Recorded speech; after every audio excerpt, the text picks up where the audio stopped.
Hi there. My name is Cascade Sorte, and I am an associate professor in the Department of Ecology and Evolutionary Biology at UC Irvine.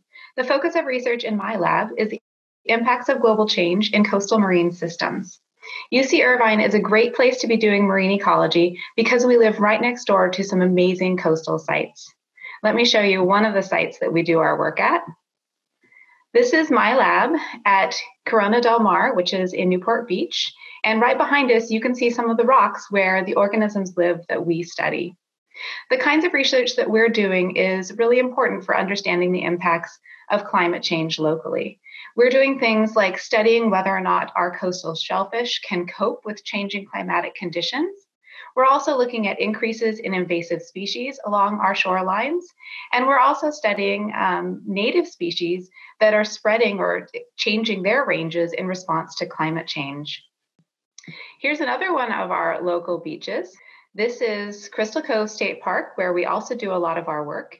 And if you were to go out to Crystal Cove today on a walk, you would see these little temperature loggers here. Down on the left, you can see them with yellow and blue plastic fobs holding them to the rock. These are recording temperatures as I speak today. So these are recording data that tells us something about the conditions that the shellfish living next to them that you can also see on the rocks are experiencing. Now, we do a lot of our work locally because this is a great place to involve students, including undergraduate and graduate students in research.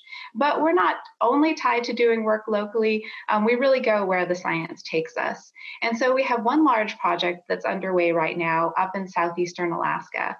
This is a project that's funded by the National Science Foundation, and we're doing the largest and longest term manipulation of climate conditions in a marine system that has been attempted to date. So the question that we're trying to answer is, how will climate change impact coastal marine systems, especially the populations and the communities that live in these systems? In order to do this, there were two things that we needed to do first off. First, we needed to develop technology in order to manipulate climate conditions in these coastal systems. This is really challenging and is one of the reasons that these types of field studies, manipulative field studies, had not been attempted before. So the first thing that we did in collaboration with other faculty from UCI, San Diego State University, and UC Santa Cruz is to develop these custom designed heaters that we can use to heat up and increase the temperature in tide pools. So on the left, you can see that this heater has a control chip here that is attached to two massive batteries that we put inside of these waterproof boxes. And we have to change these batteries out every day in order to get the energy that we need to heat up the tide pools. The other technology that we needed to develop is a way to increase carbon dioxide in the water in these tide pools, and that will lead to the process known as ocean acidification. Now, in order to do this, we've taken a rather low tech and low budget approach that actually works really well. We harness the potential of yeast to grow in a slurry of water and sugar, and as these yeast grow, they create carbon dioxide via respiration, and that carbon dioxide flows through a tube into our tide pool. So on the left, you can see some members of our team adding this combination of yeast and water and sugar to a waterproof box that sits outside of the tide pool. And then there's a tube that goes into the tide pool. And on the right, you can see at the end of this tube, there's an air stone, and you can see little bubbles coming out into the tide pool. So those are bubbles of carbon dioxide. The other thing that we needed to do before starting our climate change manipulation experiment was to really study how these systems are functioning under natural, or what we call ambient conditions. And so we went out there for a year under rainy conditions and sunny conditions during the day and at night, in the summer and also in the winter when we had to break through ice to get to the tide pools.